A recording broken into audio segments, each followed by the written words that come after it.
The left side being the more quote unquote masculine.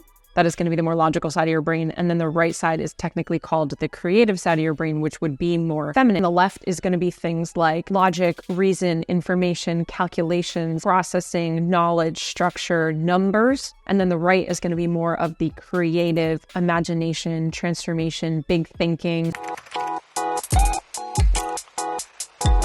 What's up, DBE fam? Welcome back to the show. We are back with another episode of a 3-part series that we're doing around masculine and feminine energy, left brain, right brain, the science, the myths, all of the things that we're chatting about. And we've got Mike here. Hey, again. Thanks for having me back. So as we said in the first part, this has nothing to do with your gender, your preference, how you identify. So in our brain, we've got the left side of our brain and the right side of our brain. And it is broken into the left side being the more quote unquote masculine. That is going to be the more logical side of your brain. And then the right side is technically called the creative side of your brain, which would be more feminine. Now, the good news is we both have both. Can I ask you a question? Yes. On the left side, are those procedures actually happening on the left side of the brain? Is that why they break it up like that? Yes. Okay. To my knowledge and understanding, yes. Okay, cool. So those types of thoughts, those types of decisions, those types of activities are happening on the left. And we have a default side. So while we all have so we have a right and a left, because you have to every action, there's an equal and opposite reaction. So when something goes up, it has to come down. When there's darkness, there's also light. There's day, there's night. That's the way it works. It's like laws of the universe. In your brain, we all have a left and right, and the left is going to be things like logic, reason, information, calculations, processing, knowledge, structure, numbers. And then the right is going to be more of the creative, imagination, transformation, big thinking. Notice I did not say artistic. We're not talking about like, oh, you're a good painter, so you're a right-brained person. That's not what we're talking about here. It can get more a skill, right? Yeah, it can get more granular. More like a creative. Creative, yeah. As opposed to like someone being better at creating a painting. Yes. You're still creating. We're all artistic. We're all creative. We are creators. That is actually what we do as humans. We create new life. I like to use examples of things that I've been through, but I never thought of myself as a creative. One of our mastermind members, not in our mastermind, the one that we're in, Keith Mills, super cool guy.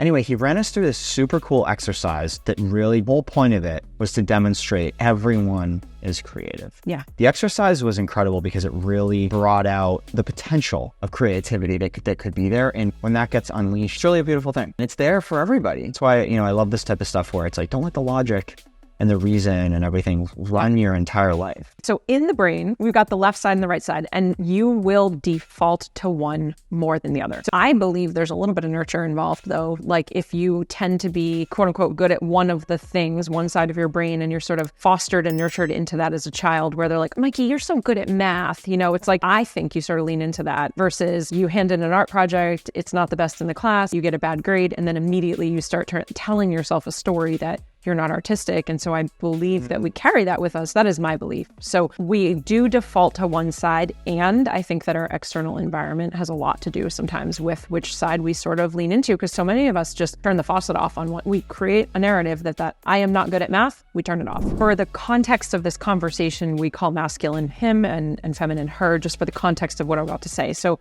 the masculine energy, he is going to be very direct. It's very linear. It's A to B. It's what are the steps. So no, it's not always spreadsheets, but it's sitting down and going, if we drive west, then this is going to happen. And we have 9 miles to get there. Those things are reality. They are reality. He loves structure and rules and sort of playing inside of the line. It's more objective. So I think of even like a sport, for example, football, basketball. There are points that you're going to get if you get the ball in. Well, it's a finite. It's objective. Finite game. Right. And then you go to something subjective. My sport, gymnastics, right? Or figure skating, or it's very subjective. Finite rules, but subjective application to the rules. Yeah. So there's like internal decision and dialogue that a judge has where they're literally just giving their opinion. When we think of this also, I want you to understand, I skipped this at the beginning. We talked how there has to be both, right? Masculine and feminine. When you think of a river has to have 2 things. Number 1, it has to have water. So in order to have an actual flowing river, you need to have water and you need to have river bed edges. Riverbanks.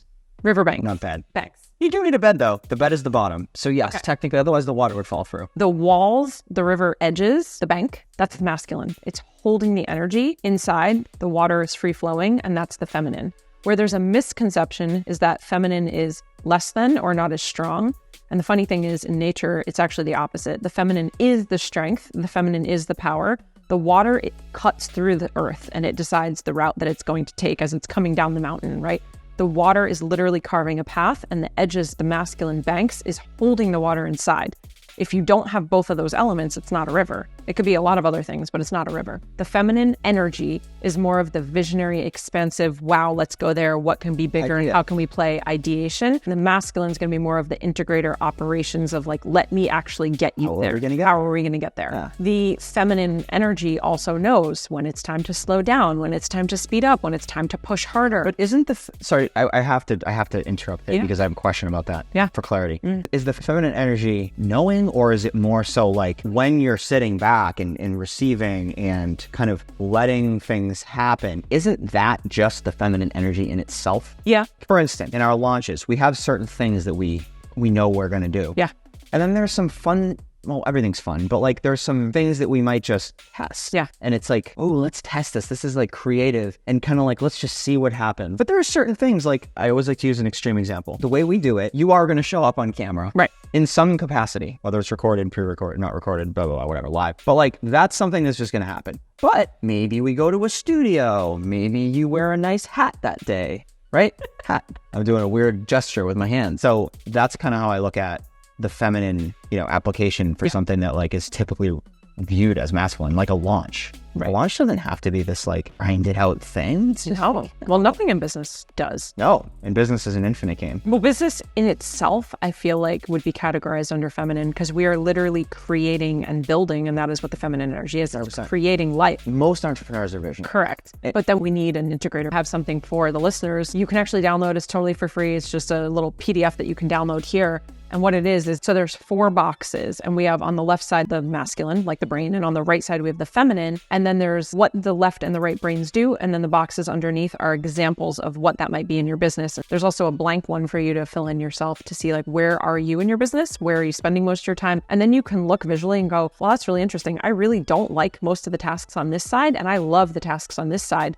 And that's going to help you discern sort of, are you more of the visionary or are you more of the integrator? Which, like you said, most entrepreneurs and founders are going to be more of the visionary, which is so important then for us to get an integrator or someone of operations. And that's where it's like, that's where you need to surrender and just be like, hey, maybe I need to hire a VA. Yeah. Because it's going to make my life so much better. And it actually, my business will get off the ground. Yeah. But I'm a huge advocate for also roll up the sleeves and learn it so that when you do hire someone, you know exactly what they are doing. How long does that task actually take? And why else do you want to know how to do it? Because if they disappear or something happens, you need to be able to pick the pieces. Well, now I have something more feminine for you here.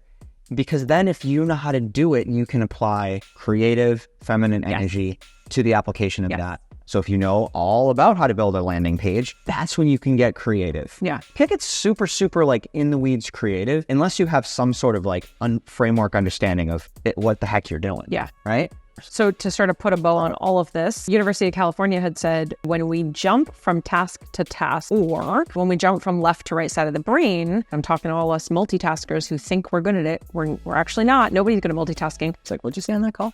When we jump from side to side, it actually takes you 23 minutes and 15 seconds to be exact, according to their research. 23 minutes and 15 seconds for your brain to actually be able to focus again. So you're not fully 100% focused on something that you're doing when you think that you are. Example being, you're writing an email to someone and a text message comes through and then you go back to the email. It's actually taking your brain about 23 minutes to get back to where it once was, despite the fact that the text is done in 10 seconds. Your brain is now jumping back and forth. And when we jump from task to task, specifically what we'll talk about in episode 3, when we're jumping from feminine to masculine and we're going back and forth between the brain, this is what leaves us exhausted, which is why at the end of the day, sometimes we're like, I don't even know what I did today, but I am fried. Yeah. So in the third part of this series, we're going to talk all about what I do with my schedule, but I'm going to talk about some of the things that I do in my day that maybe you can borrow in your day and maybe start implementing them just in a small way to really help mitigate, or I should say like decrease would be a better word, the amount of that jumping back and forth, and also giving me the permission to kind of be in flow on those days. If you love this episode, take a screenshot,